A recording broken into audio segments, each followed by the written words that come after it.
iyi ni radiyo y'ijwi ry'amerika ivugira i Washington DC mu kirundi n'ikinyarwanda.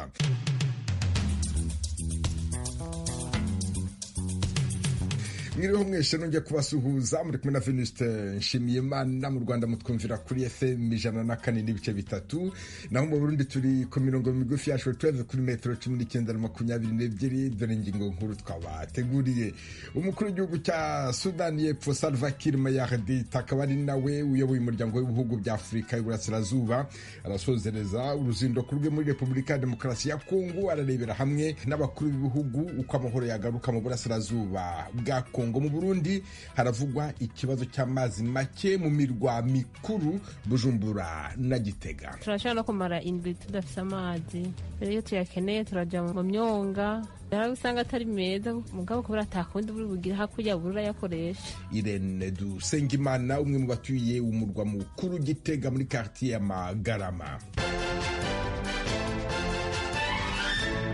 Umukuru w'igihugu cya Sudani y'Epfo Salva Kiir Mayardit akaba ari nawe uyoboye umuryango w'ibihugu bya Afurika y'Uburasirazuba arasozereza uruzinduko rwe muri Repubulika ya Demokarasi ya Kongo nyuma yo kugenderera u Rwanda n'u Burundi. Inkuru ijwi ry'Amerika bateguriye yifashishije inshuti zayo mu Burundi, mwagezwaho na Thierry Ndayishimiye. Ni mu rukurikirane rw'ingendo ariko arakora mu bihugu bitatu byo muri uyu muryango wa EAC aribyo u Rwanda, u Burundi hamwe na Kongo. Bigaragara ko imigenderanire itifashe neza. Mu kiyago c'abo bakuru b'ibihugu Salva Kiir wa Sudani y'Epfo na Evariste Ndayishimiye arongoye u Burundi bavuganye ko hakwishirwa mu ngero byihuta ry'ibyafundikiwe i Nairobi bigaherekezwa n'ibyafundikiwe i Rwanda kugira ngo umutekano muke urangwa mu buseruko bwa Kongo n'ihungabana ry'imigenderanire ntiritandukira ibindi bihugu by'uyu muryango. Muri urwo rugendo rw'akazi mu Burundi, nk'umukuru w'igihugu arongoye ishirahamwe ry'ibihugu bihurikiye mu muryango wa Afurika y'Ubuseruko, Perezida Salva Kiir yakiriwe mu kibuga c'indege citiriwe Melchior Ndadaye isaha 3 z'agatondo n'umushikiranganje ajejwe yinjira ry'u Burundi muri EAC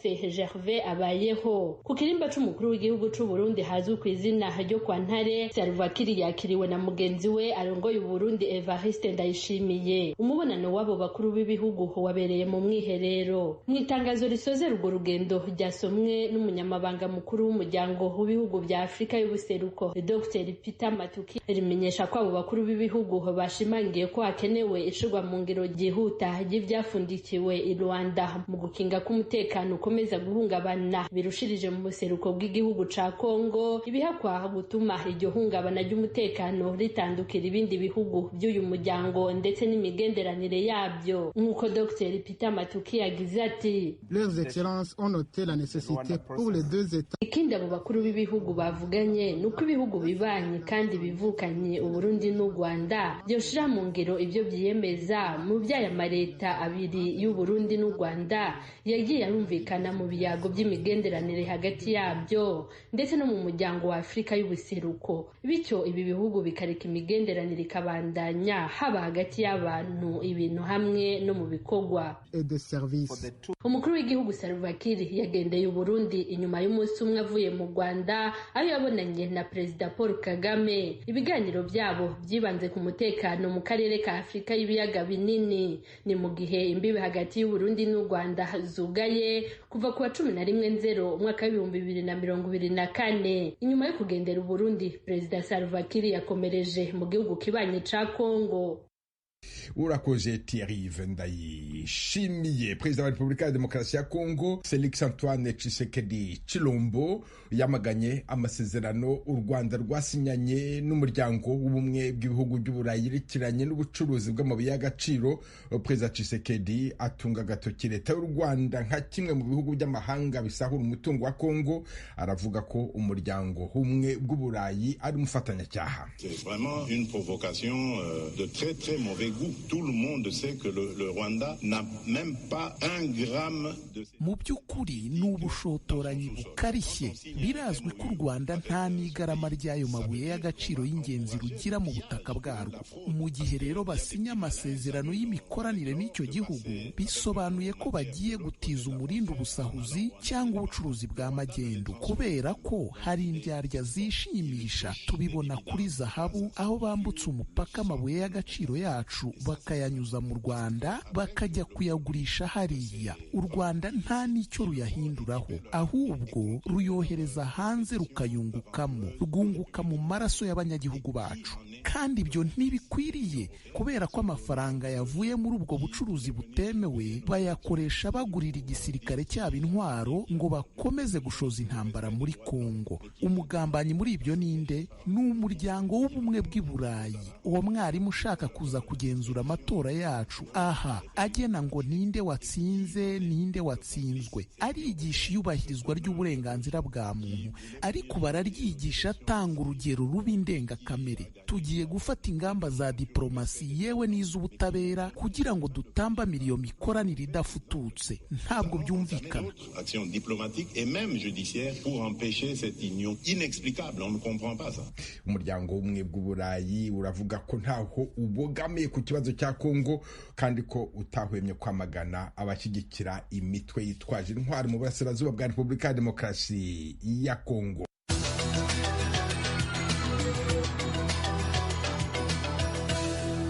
Washington, ijwi ry'Amerika. Mukomeje kumva radio ijwi ry'Amerika n'umwanya w'ikiganiro bungabunga ubuzima mugezwaho na Eugene Mukankushi.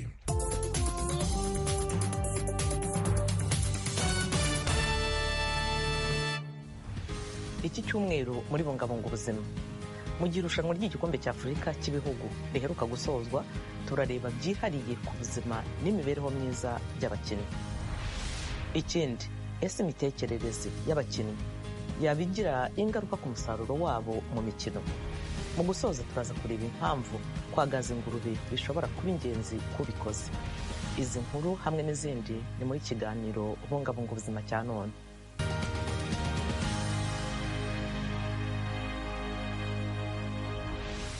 Ndabaramukije, ndi Eugenie Mukankusi. Ikaze mu kiganiro bungabunga ubuzima. Abakinnyi akenshi babonwa nk'intangarugero mu kugira ingufu z'umubiri. Bagerageza kwiyitaho, bakitaho cyane haba mu kibuga ndetse no hanze yacyo, kandi bagomba kuba bafite ubuzima bwiza kugira ngo babashe imikino, gutsinda ingorane bahura nazo ndetse bagere no ku ntego zabo. Inzobere zivuga ko mu mikino yo ku rwego rwo hejuru, ubuzima n'imibereho myiza by'umukinnyi bivuze imimerere myiza yo ku mubiri, mu bitekerezo ndetse no mu mibanire ye myiza n'abandi, kandi ibyo byose bigira ingaruka ku musaruro umukinnyi atanga mu marushanwa. Ikindi kandi, imyiteguro iboneye n'uburyo bwo kwirinda imvune ni bimwe mu bintu by'ingenzi bigena niba umukinnyi ari byitware neza cyangwa se atari bubishobore. None ni gute abakinnyi bagumana imibereho myiza? Ikindi, ni ku ruhe rwego imyiteguro itandukanye hagati y'abakinnyi b'abagore n'abagabo? Umunyamakuru Annette Mugabo yakurikiranye imikino y'igikombe cya Afurika cy'ibihugu ya Abidjan, yashatse inzobere mu mikino zimusangiza ubumenyi kuri ibi mu gihe irushanwa ryarimo ryerekeza mu mikino ya nyuma. Irushanwa ry'igikombe cya Afurika cy'ibihugu AFCON riheruka gusozwa muri Cote d'Ivoire, aho abakinnyi b'umupira w'amaguru basabwa gukina bivuye inyuma. Abakinnyi bahura n'igitutu ndetse n'ingorane haba mu kibuga no hanze yacyo, kandi inzobere zivuga ko kwitegura amarushanwa neza ari rwo rufunguzo. Amanda Dilamen wahoze ari kapiteni w'ikipe y'igihugu y'abagore ya Afurika y'Epfo bakunze kwita abanyana, yakoze amateka ubwo yabaga umugore wa mbere ubaye umusesenguzi w'imikino y'igikombe cya Afurika cy'ibihugu kuri televiziyo. Yatuganirije uko yabigenzaga ngo ahorane ubuzima buzira umuze ubwo yari akiri umukinnyi. Key aspects, there's maybe a diet. A proper diet is very important. Ikintu cya mbere cy'ingenzi ahari navuga ko ari imirire. Imirire ni ingenzi kurusha ibindi. Kwitoza bikwiye nk'ikipe nabyo ni ingenzi, hamwe wenda no guhorana inyota n'umuhate byo kugera ku ntego runaka. Kumenya gahunda yawe ya buri munsi nabyo bigufasha kumenya uko witoza. Ni ikintu gikomeye kuko hari ubwo umubiri wawe ushobora kwanga biturutse ku munaniro, ndetse n'ubuzima bwiza bwawe mu ntekerezo bushobora guhungabana. Ni ingenzi rero kwita cyane ku mirire yawe n'imyitozo. Nibwira ko ibyo bigira uruhare mu buzima bwawe bwo ku mubiri n'ubwo mu mutwe. Abatoza bagira uruhare runini mu mibereho myiza y'abakinnyi, haba mu mutwe no ku mubiri, ndetse bakabatera umuhate wo gukora cyane no gutsinda. T. Olivier ni umuyobozi ushinzwe tekinike mpuzamashyirahamwe mpuzamahanga y'umukino w'intoki wa basketball. Il y a des sacrifices que vous faites sur vous-même. Umukinnyi mwiza buri gihe aritanga, agomba kurya neza kandi akarya indyo yikungahaye, agomba kuruhuka, agasinzira neza kandi akanitoza neza. Mu by'ukuri sinashimangira bihagije uruhare rw'imibereho myiza ya buri munsi mu kugera ku ntego k'umukinnyi cyangwa se gutsinda kwe. Uruhare rw'umutoza narwo ni ingenzi. Umutoza n'umuyobozi agomba gusunikira abakinnyi kugera kure binyuze muri gahunda ze nziza. Kuruhuka, gusinzira no kongera kwisubiranya k'umubiri ni ingenzi. Contrôler ce qu'il mange, savoir dormir, savoir s'entraîner, et ça c'est important. Muganga Ule Octave Guillaume ni umuganga mu kigo gishinzwe urubyiruko n'imikino, akanaba umukuru w'inama y'abaganga b'ishyirahamwe ry'umukino wa basketball ku isi FIBA ishami rya Afurika. Avuga ko mu buzima bwiza bw'abakinnyi hakubiyemo ibintu byinshi kandi hashobora kubaho itandukaniro mu bijyanye n'igitsina ndetse n'imyaka. Et donc la médecine du sport est surtout une médecine préventive.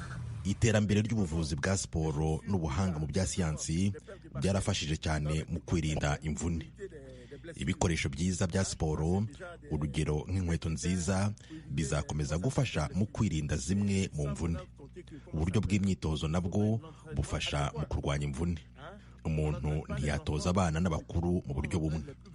Ni ingenzi ku bakinnyi gufata indyo iboneye.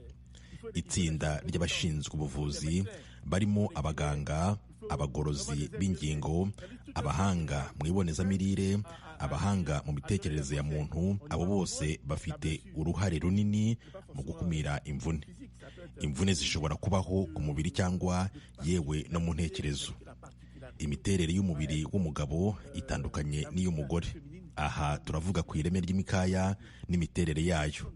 Abagabo n'abagore bajya mu mikino imwe ariko imitoreze yabo ishobora kuba itandukanye cyane. C'est-à-dire que c'est le même sport qu'ils pratiquent. Inzobere zivuga ko mu gihe intego aba ari uko umukinnyi atanga umusaruro ku rwego rwo hejuru rushoboka, gukumira imvune no gushyira imbere ubuzima n'imibereho myiza y'abakinnyi muri rusange nabyo ari ingenzi. Ese imitekerereze y'umukinnyi yabigira ingaruka ku musaruro atanga? Iki kibazo twakibajije James Wood wahoze akinira ikipe y'igihugu ya Malawi, akaba n'umufatanyabikorwa n'umuyobozi w'ikigo mpuzamahanga Rainbow Sports Global gikora ibijyanye na siporo. Ibi ni byadusubije. So you can think of the mind and body like friends on the soccer field.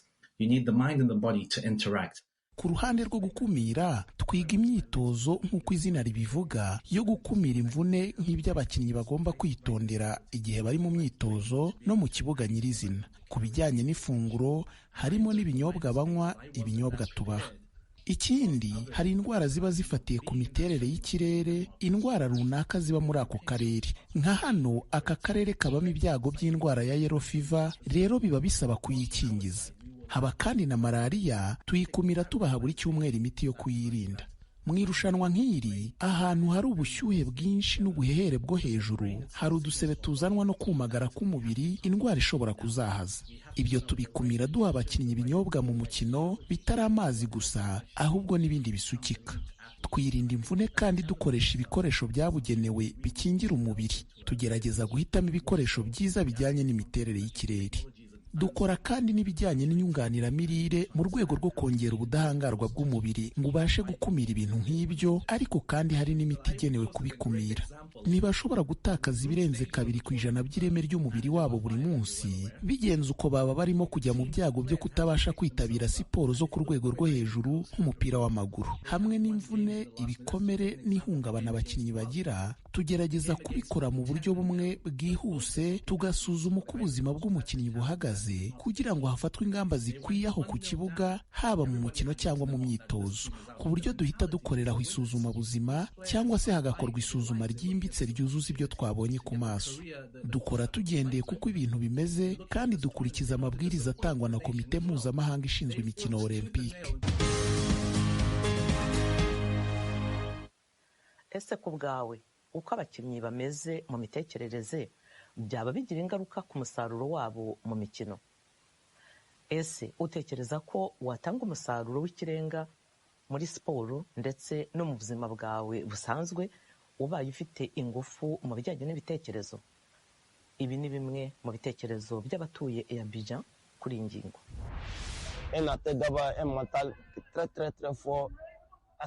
Umukinnyi agomba kugera mu mutwe hakomeye, intekerezo zidadiye. Urugero, niba mfite irushanwa ngomba kuba nabanje kwitegura mu mutwe no mu ntekerezo. Uti kubera iki? Ndibwira ubwanjye bijyanye n'igihe imyiteguro ifata. Reka tuvuge nk'imyaka 4 ku mikino olympique na paralympique, nkavuga nti nzemera gutakaza buri kimwe mu gihe cy'amasegonda make gusa. Oya, aho rero nkiyubaka ubwanjye mu ntekerezo.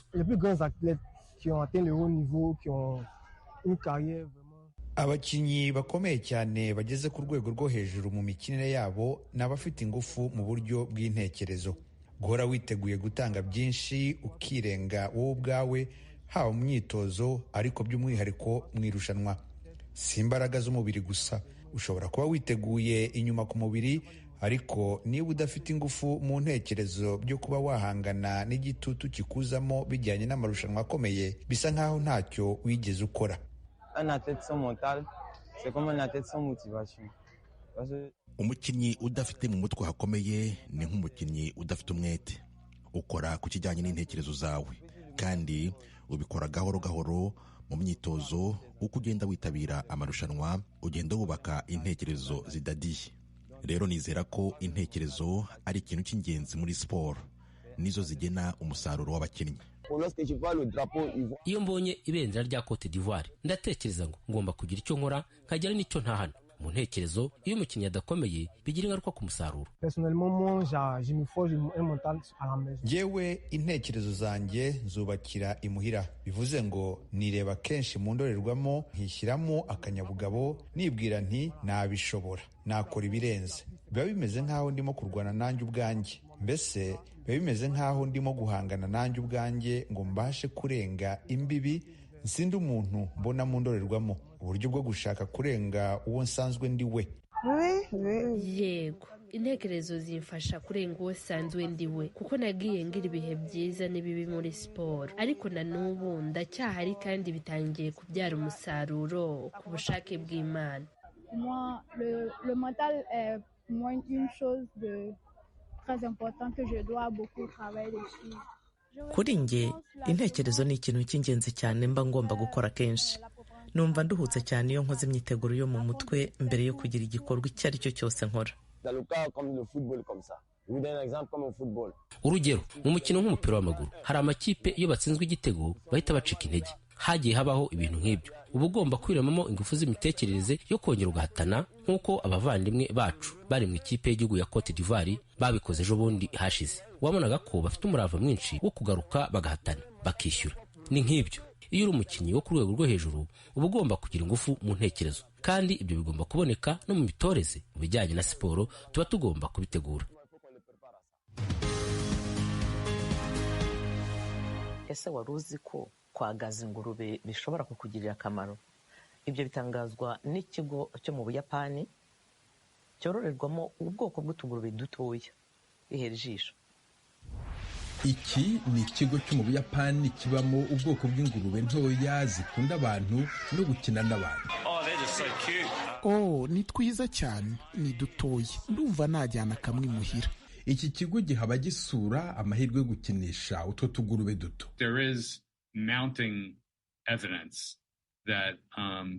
Hari ibihamya bigenda byiyongera byerekana ko kubana n'inyamaswa zororerwa mu ngo bishobora kugira umumaro mu bijyanye n'ubuzima bwiza bwo mu mutwe no ku mubiri.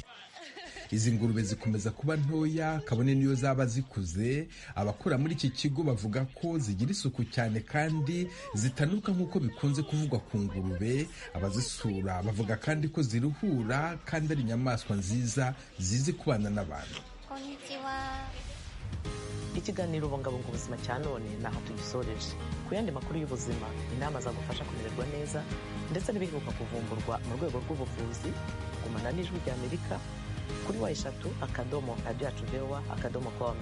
Naho ubutaha mukomeze kugubwa neza muharanira kandi ko umunsi wanyu wari wo wose uba uw'ubuzima buzira umuze. Mu masegonda make abari 12:20 tugeze ku kiganiro Kombo Taxi. Kombo Taxi. Kombo Taxi. Kombo Taxi. Mugiye gutega amatwi Kombo Taxi. Taxi yo mu karere k'ibiyaga bigari. Mugomba mwumvirize Kombo Taxi. Taxi yo mu karere k'ibiyaga binini. Munenda kusikiliza Kombo Taxi. Taxi ya Grand Lac.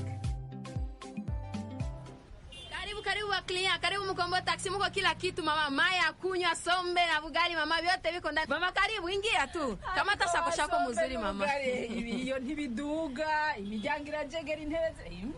Mama usiogope, kamata tu sako shako mzuri mama komsa. Usijene wengine mamangu. Usiogope utapata vyote. Karibu. Salama Kombo Taxi. Ni wewe wanje kabisa. Umva, iyo ntabona no Kombo Taxi ntabwo nari kugenda rwose. Nabireka pe. We tena. None ntabwo ari Kombo Taxi ngiye kugenda none ngaha. Ndiyo. Ni umwadi shimwe nyine ngumva sahubwo. Abo ngiye kugenda bimvira muri taxi. Turayemera muri aka karere. Ahubwo igikapu cyanje gishyire hera. Papa. Wana nishakwambia kuna plus. Aone pasi panela. Kandi njuri mo guhamagara abagenzi. Shofe, ikibanza kirimwo. Ntomba. Ishako cyane nta muntu ahica. Yarankanze rwose. Reka ndayitera.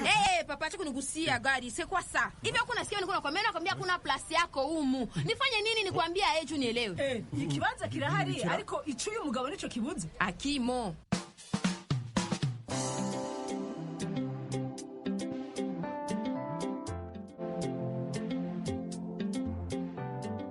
Sophie, nyifite ibintu byihutirwa bintegereje bugo. Sogea kuli. Sogea kabisa. 5 metre. Fasi na bakia moya. Unasikia Lakini mimi sitakuacha uingie paka unionyeshe vitambulisho vyako na carte d'identité yako. Ngundanga muntu. Ndiyo. Sophie, je kutayinsavye. Ntibadusaba resepase gusa. Madame, ibi abikuone. Oya ntacyo madame. Ubwo ansabye kumwereka indanga muntu yangerekanye muhe. Nionyeshe kabisa. Akira ngiyi Sophie ngakira rwose. Na visa iko wapi? Singibi. Okay. Shobora kujya mu modoka se none tukagenda. Angoya, lakini sasa ifona nionyesha carte ya vaccin. Inkingo kubera. Unanionyesha na carte yako bateme papa, niko serious. Isi abatisimu ko umuntu agendana mu muhanda ko. Sophie, oya, aho uri kurenza urugero. Sende ziri. Madam, nilishakwambia usiniingilie hata kabisa jua hapa mwe taxi yangu muko marege kila mtu anapasha ende yako. Ivyo ndavyumva Sophie. Naho izo doki muri kuramusaba boba bazisaba. Si wowe ubijejwe. Ababijejwe barahari bajejwe gusuzuma ibyangombwa ku mupaka. Hapa iko atuko ku frontier. Hii ni taxi yangu. Munanisikia nyebote? Nge ndabona udashaka ninjira rwose muri taxi yawe. Ariko byibura nsobanura impamvu ndi kuziriki. Kwanza nyeba tu bamuhumuro amuruhusiwa hata kufuka munakiwa kukwetu bugu. Ulikafa nini kwanza ukuwe? Ngwiki? Njo vile. Kumbe ikibazo cyaraha komo kubera iki abanyamuhumuro batoza ibugo kandi abanyabugo bagenda imuhumuro.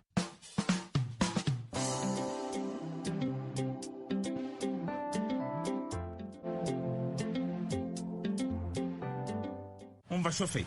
Ni sama ntofuyo. Uyu mupaka mwambuka buri munsi ngiye bugo mu kazi kanje k'igaraje mfite ryitwa gari safi.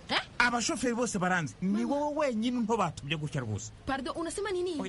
Est-ce que ulisema bien? Unasema garage? Gari safi. Gari safi nyine isi garage maranye imyaka 10 yose ko nta muntu wigiza nkora ibingi birimo kunywa. Ni yako hata monsieur. Itabi yangize. Monsieur. Nilikuwa najiuliza kama nani njoo ile garage. Mimi nakwambia balikuwa na basi ni wa muhumuro kumbe ni wewe hata.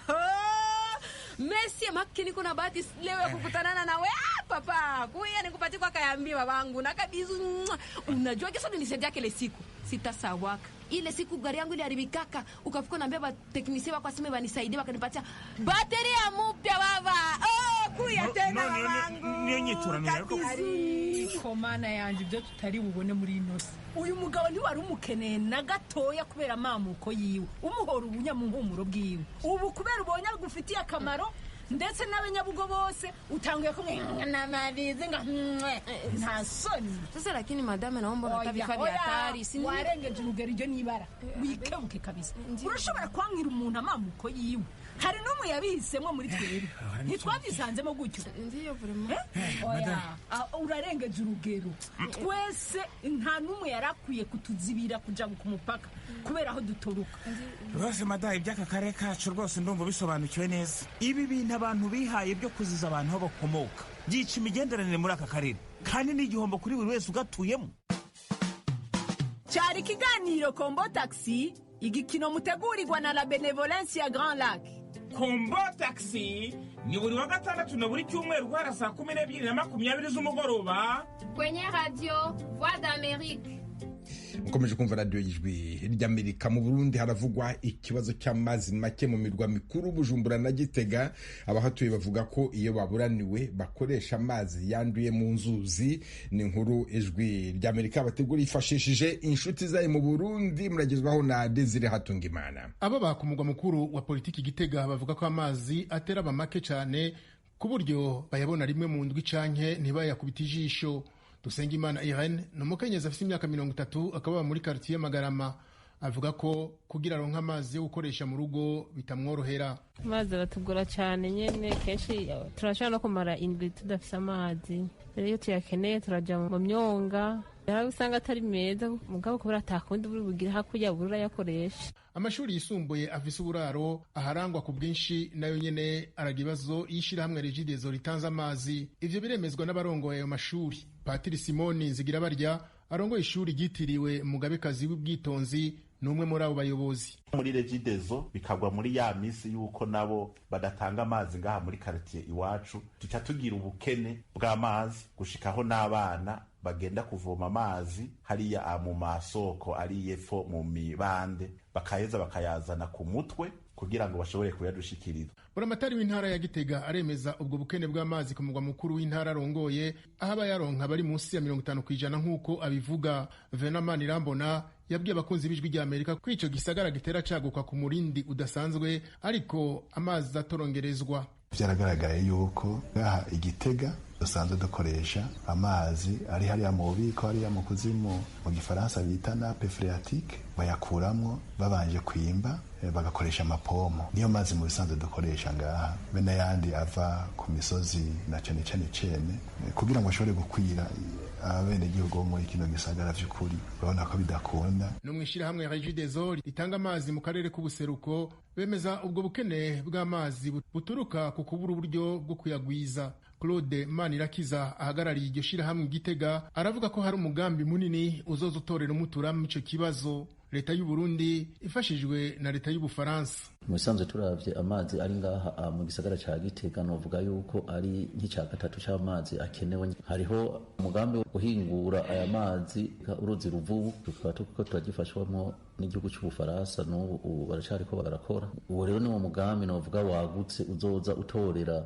inyishu amazi yo ngaha mu gisagara ca Gitega mu myaka itari mike. no mu gisagara c'ubutunzi Bujumbura giharugwamwo abantu bababa ibihumbi 900, amazi atangwa n'ishirahamwe Regideso naho nyene aharugwa ku rugero ruri munsi ya 50% nk'uko amakuru ava muri iryo shirahamwe bivuga. ababa cane cane mu makartier yo mu buraruko no mu manoko bw'ico gisagara bakavuga ko amazi atangwa na Regideso baza barayibagiye, bikora ku mazi y'inzuzi. vuga yuko ikibazo c'amazi ngaha cabaye ndazi. twe nk'ubu ntitukironka amazi, turamara n'inga yose atamazi aje tuja kuvoma mu nzuzi zitwegereye. twende kuri ngaha amazi turayabuze cane, turakenya amazi n'amabomba ahari, hariho iryo mu kazimu bararyugaye, kenshi tuvoma mu gerero ya ruzi rutemba ko hariya. bamwe mu banyepolitike ntibatahura ingene leta y'u Burundi ifata minenegwa igisata c'amazi, kandi amazi ariyo buzima. Agatongwa Sarongwe mugambwe SNL agatangazwa n'ingene abarundi babura amazi, igihugu cyabo cuzuyemwo amasoko y'amazi menshi.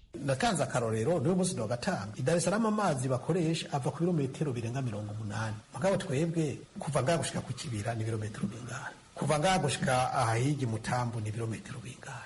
twosaba cane dushimitse leta ko yo kwigora ikicarana n'abahinga kigatunganywa gushasha ku neza y'abarundi bose.